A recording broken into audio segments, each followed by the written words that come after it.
Welcome to our channel. This is Yvonne from Ginger Chick Rehab, and along with my husband Chris, we do thrift flips. We take unwanted, unloved, outdated thrift store finds and then we give them new life. And on our channel, we share the process with you all. Benches are actually something I am so excited when I run across, especially a bench like this olden style with all that detail, solid wood piece. Super excited to find these type of items when I'm out thrifting. They are one of our best sellers. Usually once we put them in, they sell pretty fast in our retail booth.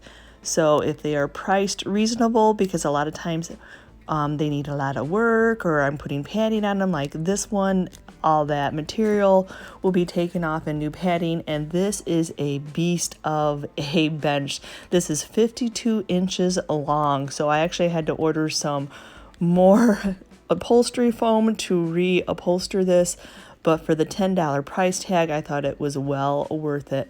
Now this is a little bit different. This could be a coffee table, but I like to also sell them as a bench. It just all depends on what the person is looking for. A coffee table, a bench, but I absolutely love, like I said, that wood, that solid wood. To find wood nowadays and to buy wood nowadays is just, it's easier to thrift them and flip them. So see how big this is? Chris is a 6'4", not a very small man, and we can't even get this whole bench in the frame. But the first thing he has to do is remove that cushion so we can get all that fabric off there, and hopefully the wood is in good shape underneath. So the first things first is getting rid of this dust cover. A lot of the pieces of furniture, benches like this, have a dust cover put on for the manufacturer. I don't replace the dust cover. I usually, if the wood is in good shape or Chris has to cut a new piece of wood, I will just paint it black and not even mess with anything like that. But unfortunately, when it comes to taking fabric off, you just have to have a really good staple removing tool and some sharp nippers to grab those, because a lot of times it's a little bit cheaper wood and they don't usually come out of the wood very easily. Can you see why now that I see that foam, I always replace it, because I don't know what might be underneath there, what smells, what's living, what I just feel better hoping that that piece of wood is in good shape. I definitely wasn't kidding you all when I said they're usually needy, but finding solid wood is so expensive right now to make anything new. So it's well worth Chris's time to put a lot of Titebond glue and a lot of clamps on this bench to get it tightened back up. And the next day after you let that Titebond glue, what glue does, and glue two things together nice and solid, he's going in with a sander. And he's actually testing this sander out where he works. He works for a pallet company, and there is a guy who sells tools, sells some sandpaper, and he wanted him to check this sander out just to use. So this is not something we will be linking. He just thought this was a good opportunity to test out the sander and that there's sandpaper. So Chris's review on the sander, as you see, he went back to his other sander. Unfortunately, the hoses that we have for our dust collection system do not fit that type of sander, so that just made it very awkward to try to have to sand.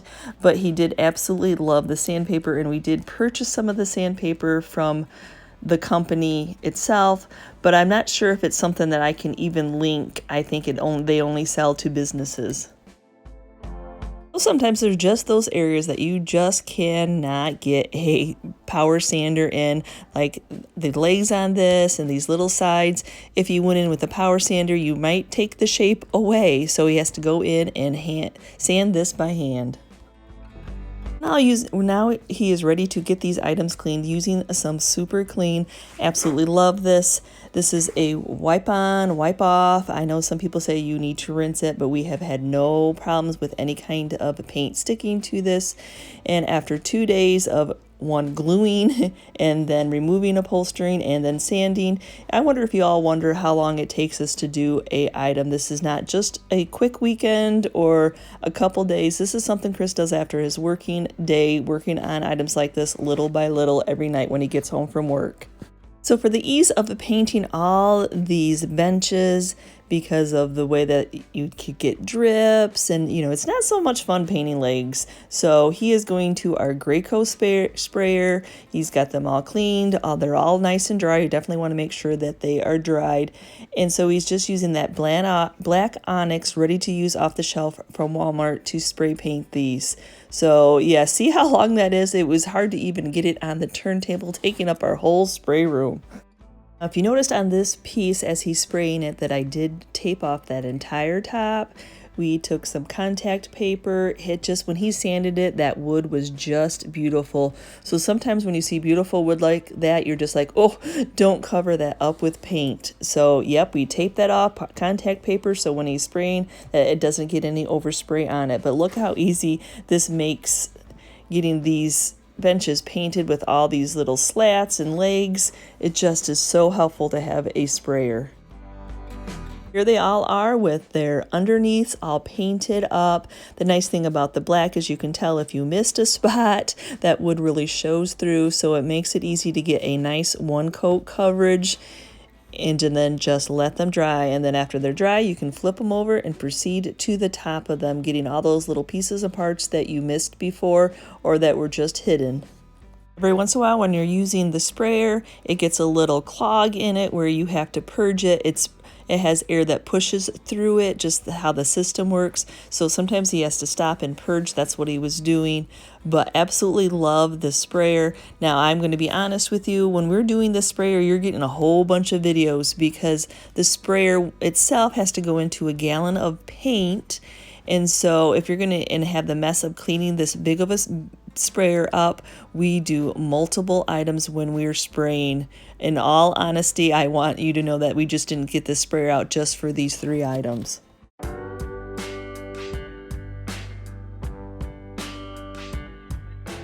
Now that these items are all painted up black, tops and bottoms, I'm going in with some polyacrylic in matte. This is a top coat. This is going to seal that black paint in, make it so that it is sandable, and just a nice protective coat to make sure that your paint is staying where you want your paint to stay. Just a level of protection for the person that's going to be buying this piece. So now I'm going in and sanding these pieces. 2 of these pieces are going to be getting upholstery, getting cushions on them. So I'm just going through those signs. Look at this cute little design on the side. Just going through with some 220 sandpaper and running that across to come to down to that natural wood is just going to make that detail pop just a little bit. And I'll go through doing the same thing on the legs. Just something to make some of that beautiful detail just pop. I'm going to smooth the entire piece out, get rid of any of that shiny. Even though it's a matte polyacrylic, it kind of leaves a little bit of shiny behind. I'm just taking some fine grit, some 4-0 fine grit steel wool and running it over the entire piece. As you see, that just knocks down a little bit of that shine, changing the color. It looks a little bit chalky, but don't worry about that at all. It is just doing what it's going to be doing because I need to open up that polyacrylic because my next step will be doing some wax on these. I'll be doing that to all 3 of these benches. Anywhere that there is a sharp corner that I can make some of that natural wood show through to pop that detail, give it that nice distressed aged look. I will just some 220 sandpaper on those sharp edges and then that steel wool to make sure that it's nice and smooth. Sure, if you'll think this is a little bit out of the ordinary, that for this bench, when I put wording or I put green sack striping on something, it definitely sells better than it just being plain. I can't tell you how many times I bring an end table home that is vintage and it just sits there. I bring it home, I put some kind of a stencil on it, and it sells within the week. So that is what I'm going to do with this big bench that Chris spent all that time sanding down to that beautiful wood. As you see, I am making my own little wording. I do a lot of times on Pinterest, just looking up old boxes, old sayings. And so I came up with this storage barrel. So yep, I took as much as that storage barrel would fit on 2 different silhouette mats, stenciled it out, cut it out, made sure that it was center to fill. I just filled that mat up as far as I could get it to fill up a portion of this bench. I know that not everybody has a cutting machine, but if you look at the shape of what the letters was that I cut this out, that this is something that you can buy those individual stencils. So this is actually something you could just do with individual stencils that you could buy from a hobby store or Walmart or whatever, one by one. I'm just blessed to be able to have these stencil cutting machines. This is where my OCD, my perfectionist as you all call it, comes in, of me making sure that I am level and making sure that I have, it's supposed to be the perfectly imperfect, but my OCD still gets where I need to have it centered and I need to have it spaced appropriate and that my storage and my barrel are in line. So now it's time to, do you all do that? Oh my gosh, sometimes I think I make a project harder than it needs to be, but so now I'm just going in and releasing that contact paper. I use that duck band contact paper as a transfer tape and the Oracle 651 permanent vinyl. I find this is the easiest for me to make stencils out of.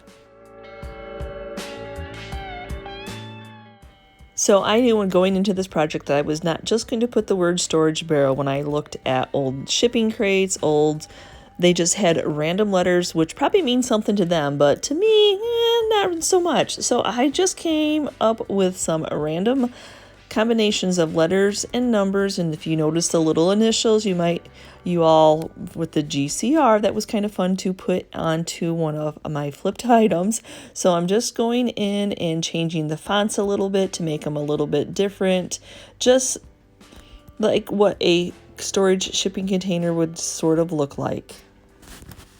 So here it is all applied to that tabletop. See how I could not cover up that beautiful wood? Just some random letters just ties that storage barrel all together on this. And I did use some masking tape from the Dollar Tree to outline, because when I'm centering, it's easier for me to cut as close to my image as possible. That just helps me center an item a lot easier. I don't know, that's just something that works for me. If you guys can keep it off what you're painting, then I say good for you, because I am getting to being a messy painter and I just get tapping away. And as you see, I am using the ready to use black onyx. This is just a different, I'm not going to use a whole, imagine how much of the apple barrel paint I would have to use if I tried to stamp it on this. So I'm just using one of these stamping sponges from Walmart and just going in with that black onyx ready to use flat paint, because this is really going to soak it in.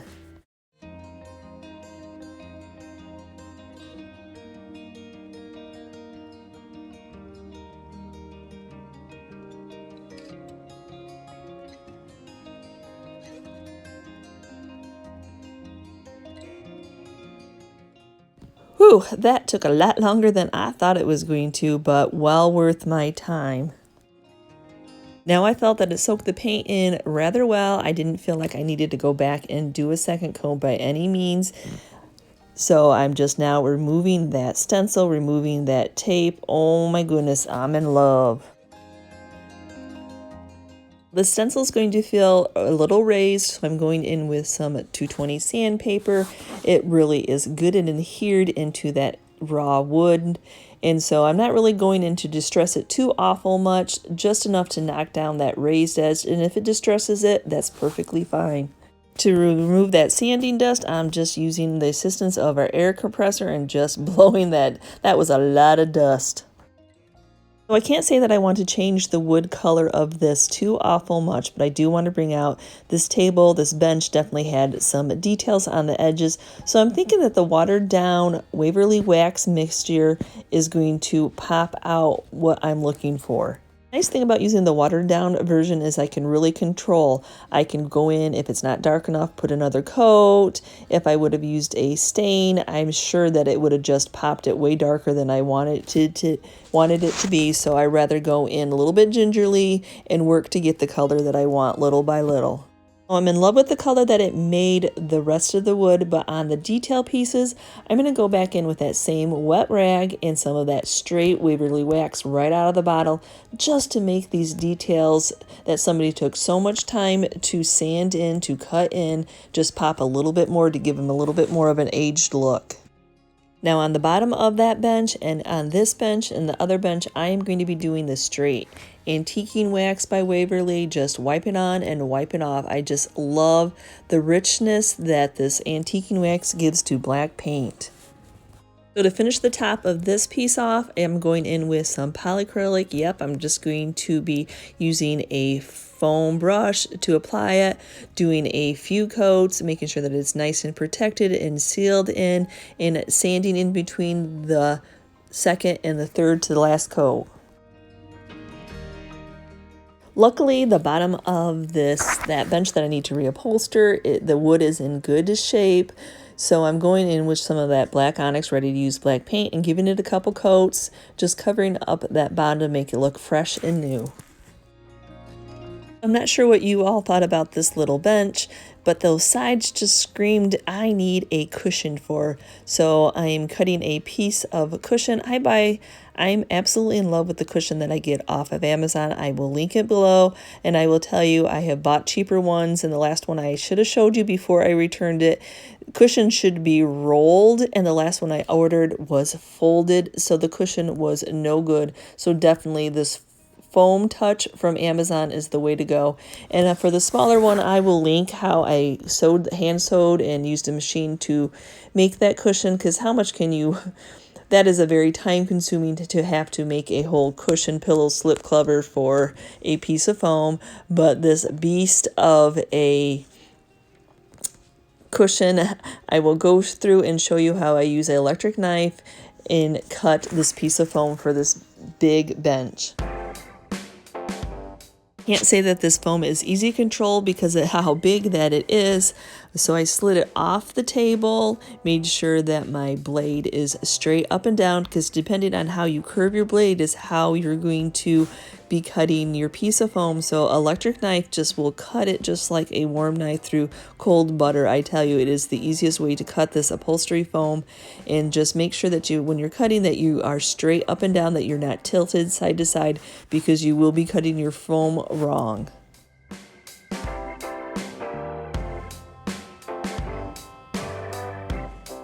So now to attach the piece of foam to that piece of wood, I'm going to be using some spray adhesive, but I'm going to make sure that when I'm attaching it to the piece of wood that I'm going to be taking, where you can see how the rolling is going up, I'm going to make sure that I'm flattening that down to the piece of wood.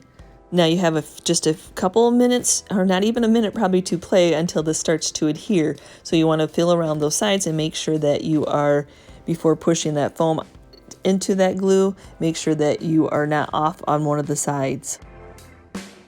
So now I'm going to be applying my batting. I'm still working off a roll that I had gotten I had thrifted for $3.99, I think it was, probably a quilter's roll that they had donated. A great moment in time for me, because I knew what it was and I knew that I would have a use for it. But it is in a huge roll, so this is perfect for this size of bench. So what I'm doing here, I cut it to the size appropriate that I needed, and now I'll just be stapling it down. Comes to the corners of batting. The batting is pretty stretchy, it's pretty thin, so I don't feel a need to cut up any of that excess while I'm stapling it on. I just pull it so it's nice and tight, not puckering that foam, but just making a nice little package and then cutting any of the excess off afterwards. So I don't know if this was harder to reupholster, which I don't think it was terribly hard to reupholster, or getting an angle that you all could see the whole cushion. But right here, I love to use a drop cloth, pre-washed. As soon as I bring it home from Harbor Freight or order it off Amazon, I pre-wash it, just detergent only, so it's ready to use when I'm ready to have a project that I need it for. So what I'm doing here is I'm just cutting off that seam. I don't want an excess fabric, and that would be too much when we're applying it back to that bench. So what I'm doing here is I'm just making sure that it's size appropriate, that I have enough that I can fold over. And for this, so that I don't have too much fabric bunching up on the corners, I do these squares. I make sure that I have a couple inches at the bottom and that I'm going to be able to cover. You don't want to cut it into it too far, as you see where my square is. But yes, see how long that bench, this cushion is. Whew, it's a big one. So for me, when I'm reupholstering with drop cloth likes to fray, and I would do this anyway if I was reupholstering with regular material, but I like to fold that edge over. I like to give it a nice straight line and work down, stapling it from the middle and working out to my sides. And then repeating the step on both sides and on the corner sides also, just making sure that I have a nice little package, that I'm not bunching it up and making puffers.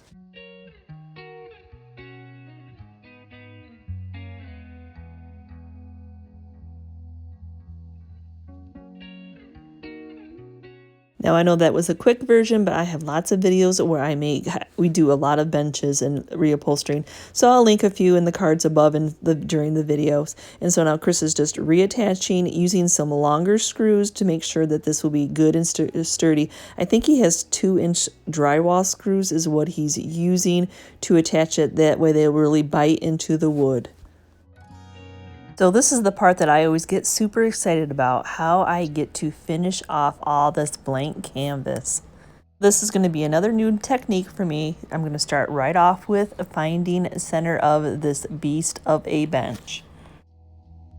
So not to disappoint, I am going to start right off with a very tiny green sack stripe right down the middle.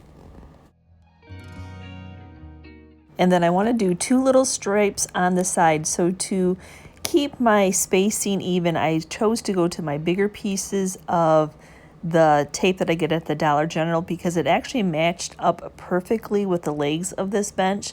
That way I'm going from one side to the other, hopefully keeping my tape straight, and that way I know that I'm centered for this next striping. So I did the big piece and then a regular size piece and then another big piece, just so it helped me realize what my striping was. And again, I'm just doing those smaller little stripes on this.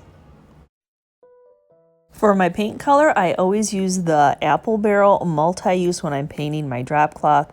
The multi-use is just my preferred, the way that it will blend in and kind of melt right in with that fabric once I apply heat. So key point there, I don't know if it's just the multi-use, but I'm not going to vary off the path just in case the regular Apple Barrel won't act the same to linen. So I'm going to do that same little technique where I take that makeup sponge, and on the drop cloth, I don't do a dabbing technique. I kind of do a sliding technique, because if I dab it on fabric, then I get those darker marks as I'm going down. So that's why I do a slide technique. I go slide one way and then I slide back the other way to catch all those little balls of fabric.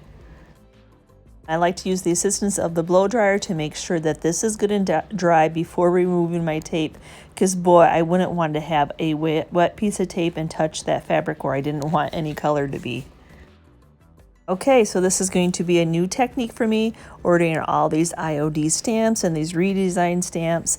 I'm just totally in love with all the lettering and numbers that I've gotten. So I am going to try to stamp on this cushion. So this will be a first time that I've ever done that. So I'm using the wreath makers from this maker studio that I got off Amazon. I'll try to remember to link everything below. Sometimes that gets a little bit on the difficult side. And then I'm using these Iron Orchid Decor stamps, the presetting.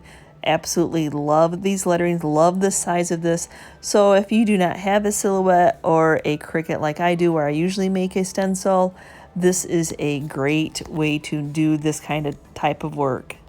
So my little piece that has all those measurements finally came in. Oh, happy day, best $3 I've ever spent. I think this big one was $3.50. So I put all my stamps where I wanted my stamps to be. That way when I press it on this piece of vellum, that it all comes up and then it's spaced appropriate, and then I can lift it up, and since it has all that grid pattern, I can readjust all my numbers and my letters, making sure that they are even.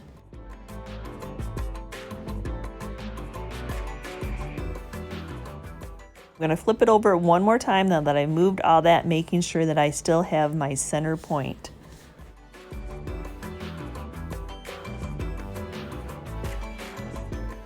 And one more check again, because this is not like the tissue paper where I can throw it away and start over. I've already got it reupholstered and I'm not redoing it. So as you see, I took some masking tape and I taped all around where I knew my image was going to be, so I could, when I go after I get this all stamped up with the Stays On ink, that I know where I need to put this down. I'm pretty sure I only have one chance on this.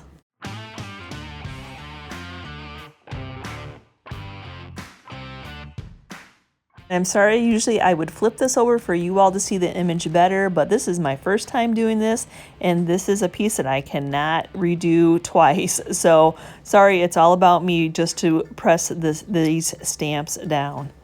So now that I don't want this to shift, I don't want it to slide, so I'm keeping one hand firmly on it while I gently go through and tap down, touch each one of the letters, kind of rubbing them and making sure that that ink is getting transferred onto the fabric.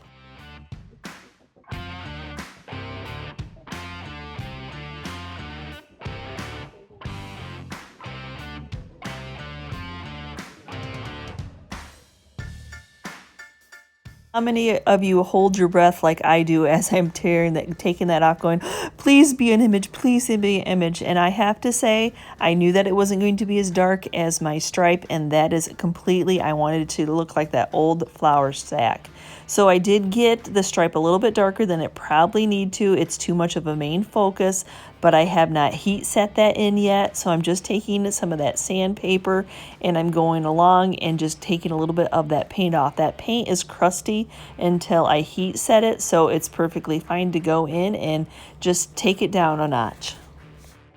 Here's where you can really tell the difference of just taking that down a notch between these two stripes being next to each other. It actually does work. Just like I said, just taking that sandpaper over, taking some of that crusty dried paint off just to tone it down.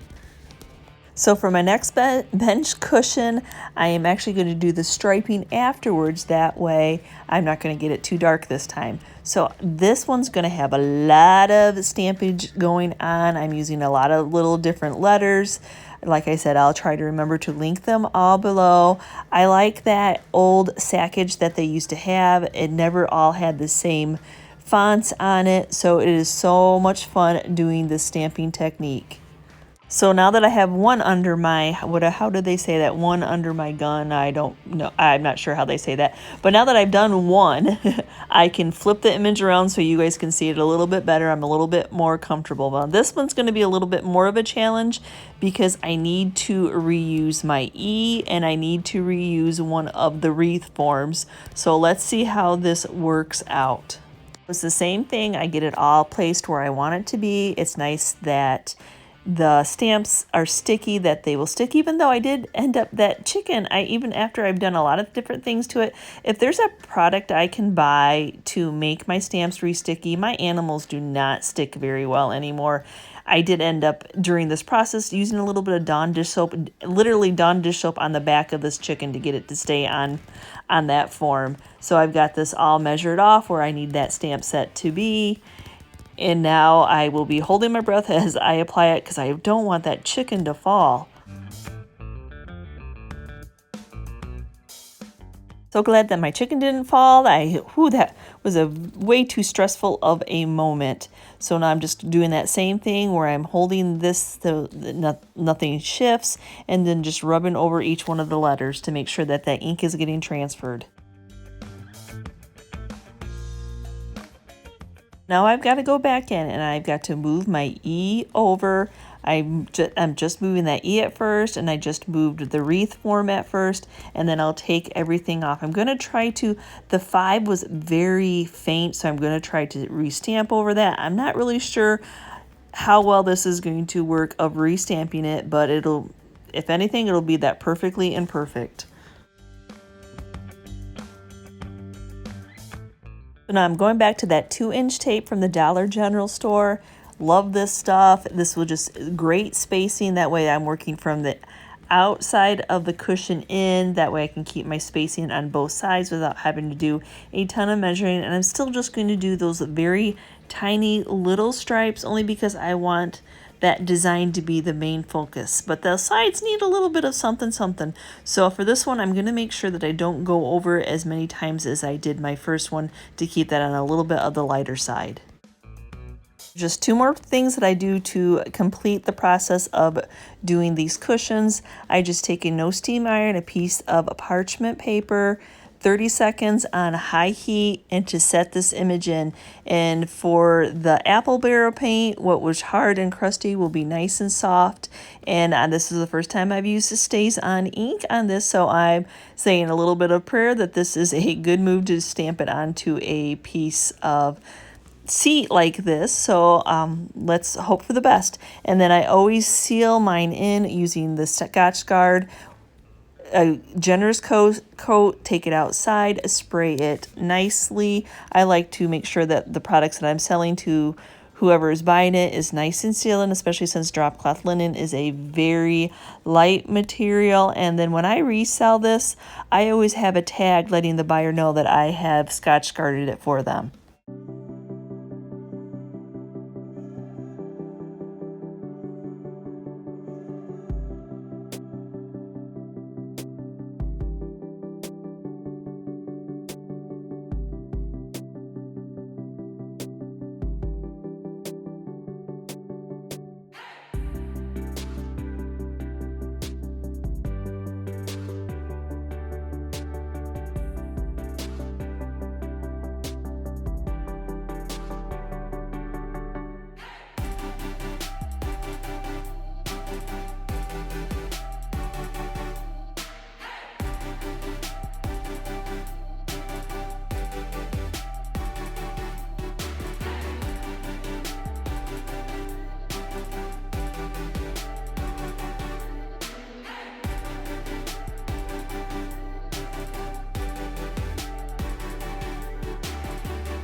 So I thank you so much for watching today's video, and what was your favorite?